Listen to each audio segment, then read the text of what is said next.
ఇంకా మాట్లాడండి సార్. ఇంకా అనేక విషయాలు ఉన్నాయి, మనం మాట్లాడదాం. శివ గారు, మీరు మీరు మీరు ఇప్పుడు వినే ఉంటారు, ఒకవైపు లక్ష్మణరావు గారు చెప్తున్నారు, తర్వాత మాణిక్యప్రసాద్ గారు చెప్తున్నారు.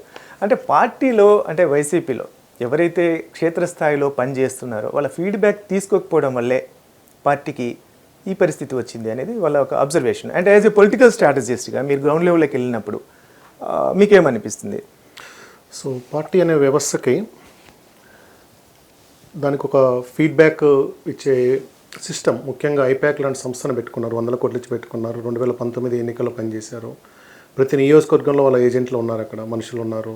నిత్యం ప్రతి క్షణం కూడా ఫీడ్బ్యాక్ తెచ్చుకుంటున్నామని వాళ్ళు అనుకున్నారు. అలాగే ఇంకొక ముఖ్య నాయకుడు, సీనియర్ నాయకుడు, ఆయన కూడా సొంతగా సంస్థ పెట్టి ప్రతి చోట పనిచేశారు. వీళ్ళు కాకుండా అదనంగా కొన్ని జాతీయ స్థాయి సంస్థలు కొన్ని చేస్తూ ఉన్నాయి. ఇంతమంది ఫీడ్బ్యాక్ మాకు వస్తుంది కాబట్టి ఇంకా వీళ్ళు కొత్తగా చెప్పేది ఏంటి? ఆ ఫీడ్బ్యాక్ అంతా పాజిటివ్ ఉండటం జగన్మోహన్ రెడ్డి వైసీపీ దురదృష్టం. ఆ ఫీడ్బ్యాక్ని క్రాస్ చెక్ చేసుకోలేకపోవడం ఆ పార్టీకి అంత ఏమంటారు బలహీనతగా చూడాలి. అంటే మన దగ్గరికి ప్రతి రిపోర్ట్లో మనం గెలుస్తామని ఎందుకు వస్తున్నాం, ఒక రిపోర్ట్ కూడా మనకి ఎందుకు రావట్లేదు, ఎవరో ఒకళ్ళన్నా మన ఓడిపోతుంది చెప్పే వాళ్ళు ఉండాలి కదా. అలా క్రాస్ చెక్ చేసుకోకుండా తృప్తి చెందారు. వాళ్ళ దగ్గరికి వచ్చిన ఏ రిపోర్ట్ నేను చూసుకుని వాళ్ళు తృప్తి చెందారు అనమాట. ఆ తృప్తి చెందటమే వాళ్ళ ఓటమికి ప్రధానమైన కారణం. ఇది 2022 ఆగస్టు సెప్టెంబర్ కాలం నుంచి, అంటే 2.5 సంవత్సరం పాలన పూర్తయిన తర్వాత నుంచి ఒక వ్యూహాత్మకంగా చేశారా, అవసరాల రీత్యా చేశారా, నిజంగా చేశారా, కారణాలు ఏమైనా కానీ ప్రతి 2 నెలలకు 3 నెలలకు ఒక పాజిటివ్ రిపోర్ట్ ఆయన దగ్గరికి, జగన్మోహన్ రెడ్డి గారి దగ్గరికి వెళ్తూ ఉంటుంది. కన్సిస్టెంట్గా ఆయన దగ్గరికి పోతూ ఉండటం, ఆయనకున్న అంటే అంత తక్కువ మందికి యాక్సెస్ ఉంటుంది కాబట్టి వాళ్ళందరూ కూడా అంతా బాగుంది అన్నట్లుగానే ఉండటంతోనే ఒక రకమైన భ్రమణ పదమే. అంటే మీరేమనుకుంటారు, అంతా బాగుండడం వల్లే ఆయన చుట్టూ ఉన్న సర్వే సంస్థలన్నీ బాగుంది అని చెప్పారా, లేదా బాగుంది అని చెప్పాలి కాబట్టి నిజం తెలిసినా కూడా అలా చెప్పారని అనుకోవచ్చు? సో దాన్ని మనం కామెంట్ చేయలేము. ఖచ్చితంగా ఐపాక్ లాంటి సంస్థ నిజాయితీగా చేసి ఉండాలి, చెప్పుండాలి. వాళ్ళు ఏం చెప్పారో మనకు బహిరంగంగా తెలియదు. బహిరంగంగా తెలిసిన వాళ్ళందరూ కూడా 120, 130, 140 సీట్లు వస్తాయని చెప్పినారు. అయితే వాళ్ళ క్రెడిబిలిటీ ఆల్మోస్ట్ క్వశ్చన్ మార్క్. మొదటిసారి వాళ్ళు సంస్థలు పెట్టి రిపోర్ట్లు తీశారు. ఇప్పుడు ఎవరైనా మీ దగ్గరకు రిపోర్ట్ వచ్చినప్పుడు మీరు ఎంతమంది ఏం చేశారు, మీ హిస్టరీ ఏందని అడగాలి. అలాంటి క్రాస్ చెకింగ్ అక్కడ జరగలేదు. అసలు మీరు ఎందుకు సంస్థ పెట్టారు, ఎందుకు రిపోర్ట్ చేశారని అది అడగాలి. మీకు ప్రభుత్వం ద్వారా ఏమైనా లబ్ధి చెందారా, లేక భవిష్యత్తులో ఏమైనా ఎంచుకుంటున్నారా?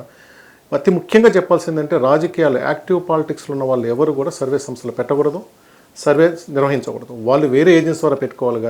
కానీ దురదృష్టవశాత్తు వైసీపీ గవర్నమెంట్లో ఉన్నప్పుడు వైసీపీ గవర్నమెంట్లో భాగంగా ఉన్న 3-4 వ్యక్తులు, కొంతమంది ఎమ్మెల్యేలు, ఒక మినిస్టర్ భర్త, వీళ్ళే సంస్థలు పెట్టి వీళ్ళే రిపోర్ట్లు తీసుకురావటము వాళ్ళని ఎక్కువ మందిని ముంచేసింది. అది ప్రధానమైన కారణం. ఇంకా డొక్కగా మాణిక్యప్రసాద్ గారు కానీ ఇట్లా చాలామంది ఉన్నారు. ఇప్పుడు మనం దాదాపు 2 ఏళ్ళ నుంచి అందరితో మాట్లాడుతూ ఉంటాము. చాలామందికి తెలుసు ఇది సంథింగ్ ఈజ్ గోయింగ్ రాంగ్ అన్నది 2-3 ఏళ్ళ నుంచే ముందవుతుంది. 2 ఏళ్ళ నుంచి అయితే బాగా ఎక్కువ అవుతా ఉంది అనమాట.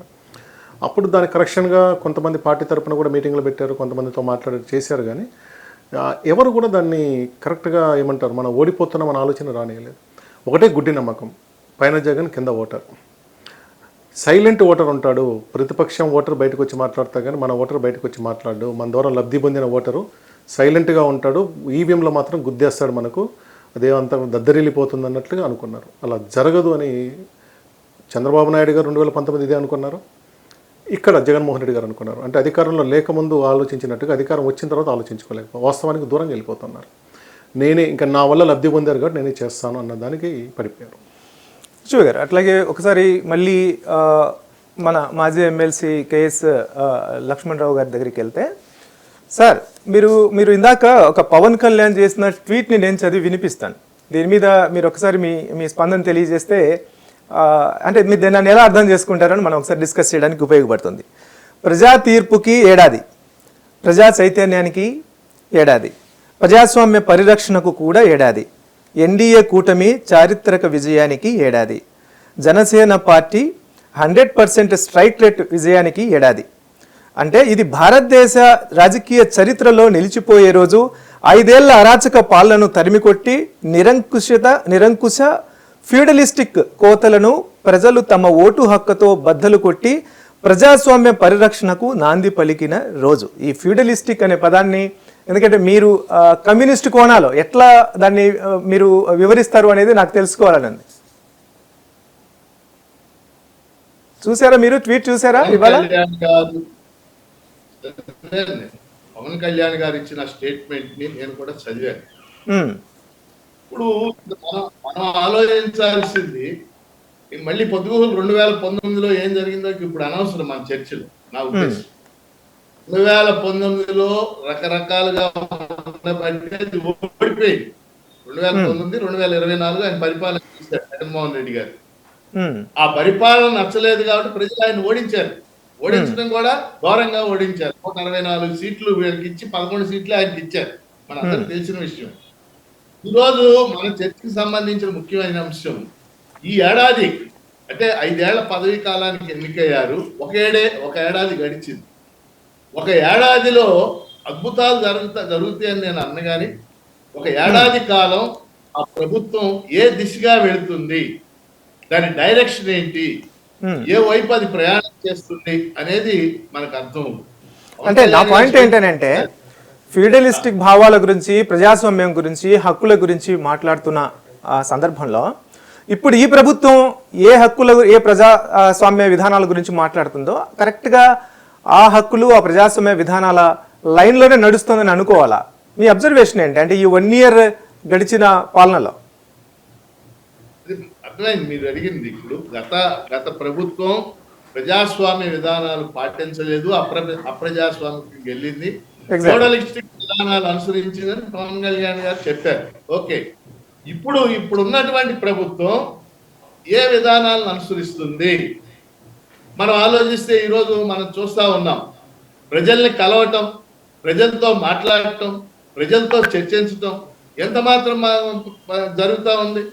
ఈరోజు పవన్ కళ్యాణ్ గారు ప్రజలకు ఎంత మాత్రం అందుబాటులో ఉన్నారు. వేలాది మంది మంగళగిరిలో ఆఫీస్ దగ్గరికి వస్తున్నారు, అందుబాటులో ఉన్నారా? అలాగే ఇవాళ లోకేష్ గారు విద్యామంత్రి కీలకమైన శాఖ మీ అందరికి తెలుసు. ఒకప్పుడు ఉమ్మడి రాష్ట్రంలో విద్యాశాఖలో 4 శాఖలు, 9 మంత్రులు ఉండేవారు. ఆ శాఖ మొత్తం ఇప్పుడు ఒకటి అయిపోయింది, విద్యాశాఖ. నేను ఒక విద్యారంగంతో సంబంధం ఉన్న వ్యక్తిగా చెప్తున్నాను. లోకేష్ గారు విద్యాశాఖ ఏం సమయాన్ని కేటాయిస్తున్నాడు? ఒక 6 నెలలు అయింది ఆయన విద్యాశాఖ కార్యాలయం సచివాలయానికి వచ్చి. పాయింట్ ఏంటంటే ప్రజాస్వామ్యంలో ప్రజలను కలవటం, ప్రజలతో చర్చించటం, ప్రజలతో మాట్లాడటం ఇవన్నీ కీలకంగా ఉండాలి. కానీ పాత ప్రభుత్వం కొన్ని విధానాలు అనుసరించబట్టి ఫ్యూడలిస్టిక్ గా, ప్రజాస్వామ్యం లేకపోవడం, హక్కులు లేకపోవడం ఓడించారు. కానీ ఇప్పుడు జరుగుతున్నటువంటి పరిణామాలు మనం చూస్తే ఇప్పుడు ఇంకో రూపంలో ప్రజాస్వామిక విధానాలు లేకపోవడం మనకు కనపడతా ఉంది. అంటే ఇంకా ఏడాదే కదా అయింది, ఇంకా చాలా సమయం ఉంది అనే మాట కూడా వినపడుతుంది. సార్ మీరు అలాగే లైన్ లో ఉండండి, ఒకసారి మాణిక్య ప్రసాద్ గారిని అడిగి తెలుసుకుందాం. సార్ నమస్తే సార్. షరీఫ్ గారు సార్ ఏం లేదు, జస్ట్ ఒక చిన్న రిక్వెస్ట్ ఏంటంటే మీరు కార్ లో ఉన్నారు కాబట్టి మీ ఫోన్ ని కొద్దిగా దూరంగా ఉంచి మాట్లాడితే నాకు కొద్దిగా నీట్ గా మీ ఆడియో వినపడుతుంది. ఓకే, ఇప్పుడు ఓకేనా సార్ ఇప్పుడు చెప్పండి. అది మన పవన్ కళ్యాణ్ గారు